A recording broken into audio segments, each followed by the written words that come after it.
Yo, what's up? So this is a super interesting question.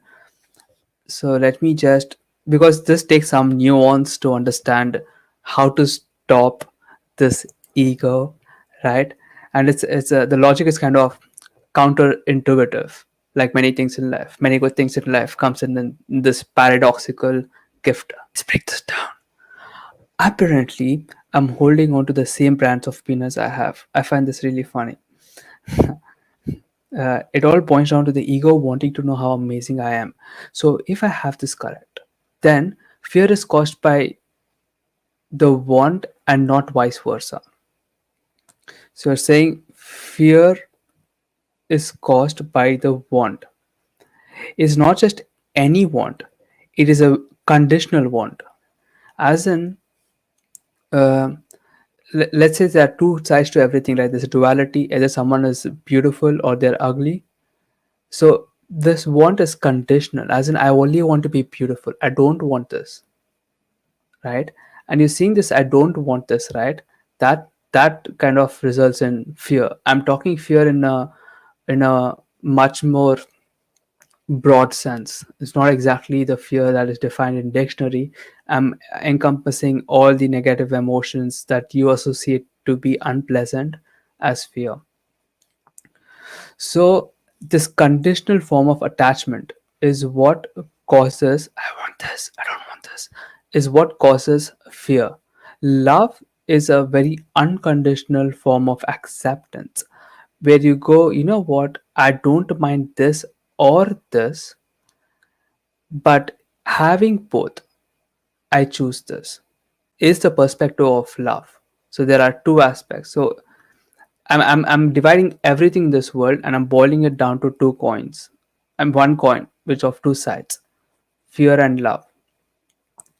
So, so, so fear is a conditional form of attachment. As in, you have two things. I only want this, which implies I don't want this, right?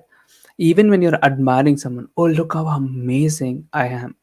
When you look at the mirror, you look at yourself who's not that amazing, Now that causes negative emotions, which I call fear. Everything boiling down to fear. This helps a ton. Thank you so much. But the question is how to stop what ego wants. Notice stopping something is like you're confining something, right? You're confining something. What form of uh, energy is that? It's a fear-based energy, confining something. You're making something that is unconditional conditional. It's making something unlimited limited. Stopping something is the perspective of fear. If you really want to stop ego, you have to choose love. Now, what do I mean by this? And what does it look like? Is two very good questions. But let me read the next one. Do you know what I mean? Yeah, I do know what you mean. NETI users often come across as foolish or incompetent. I think the peanuts are the ego's way of survival. Very true. End of the day, all survival is, it all boils down to you wanting to survive in this world. That's it. Everything in the end boils down to survival. In the end, it's fools who become the heroes, but the hero's journey is a bumpy ride. 100%. So now let's explore how stop this ego. But let me see whether I have any comments or not. Nope. Okay. So stop the ego.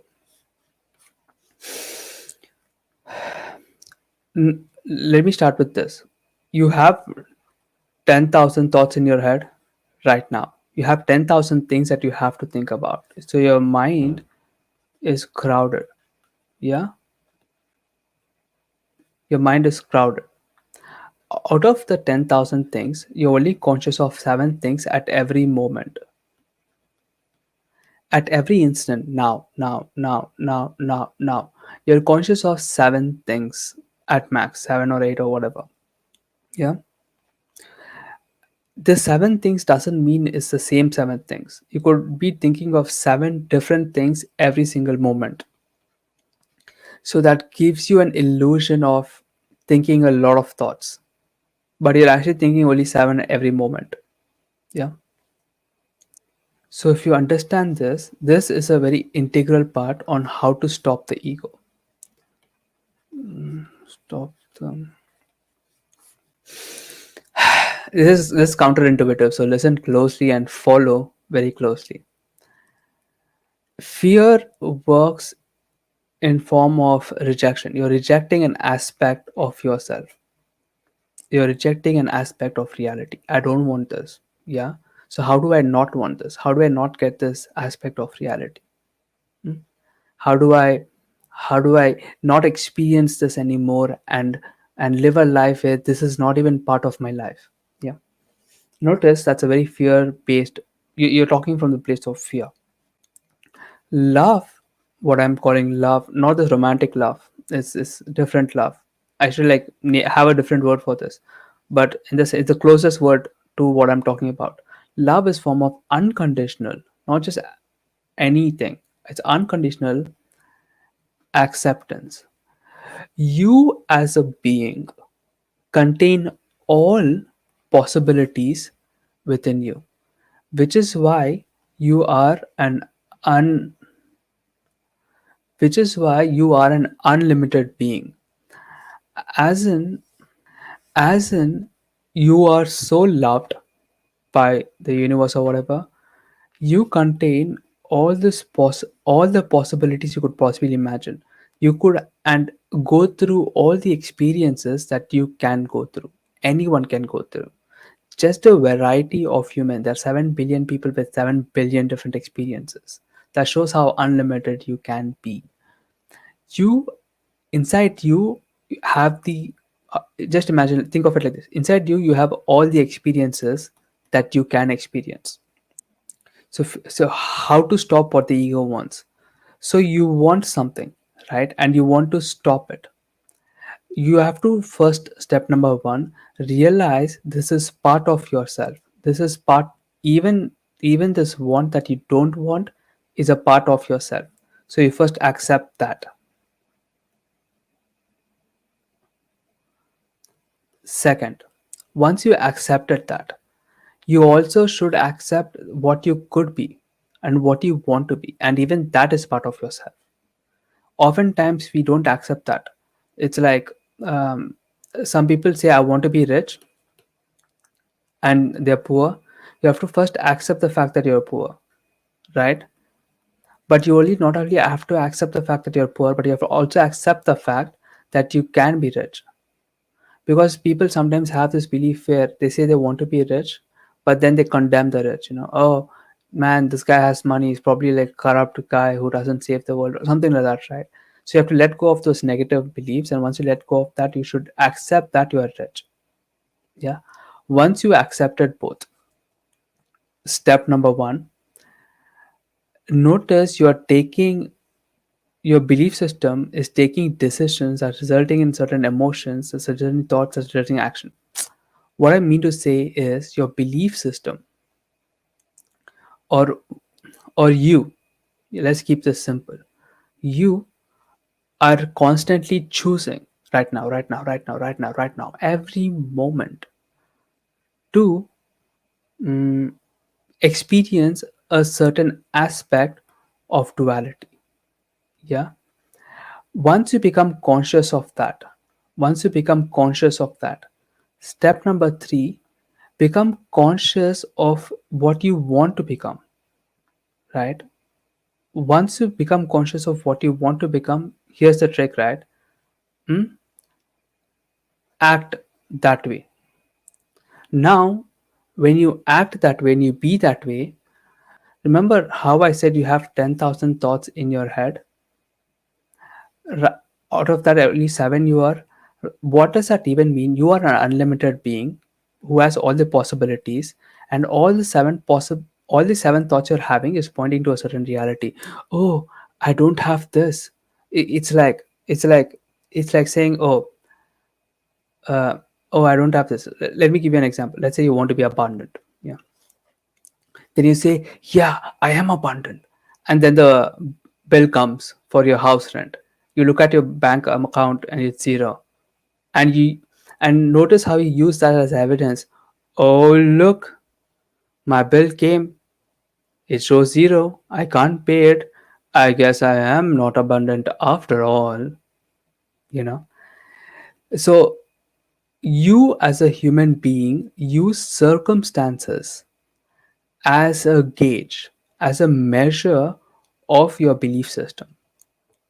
So, in this example, you're using your house bill to reinforce what your ego wants, that you want to stop, right? Is reinforcing that your a reality that you don't want to experience.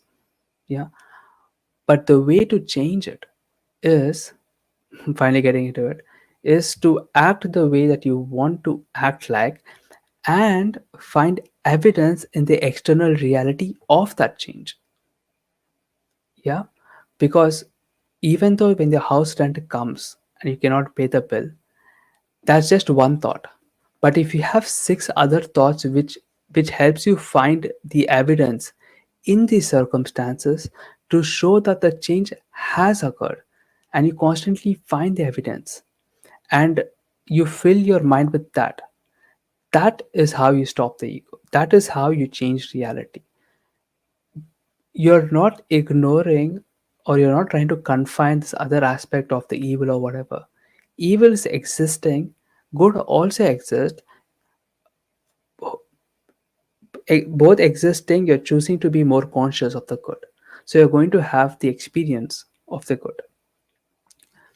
There is this thing which I say, which says, um, take fear in one hand, take love in other, holding both, choose love and love again.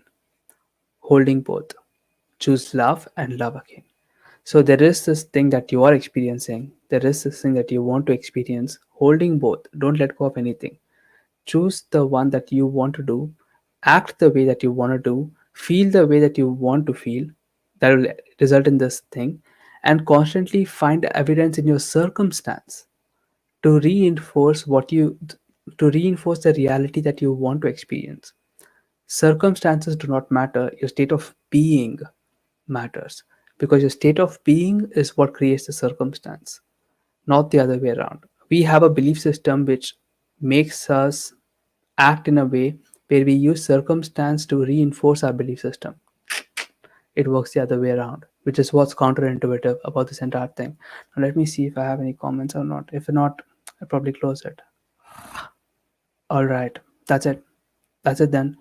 Let me know if you found this useful. I'll let you know in the comments below or something, and we'll figure out from there.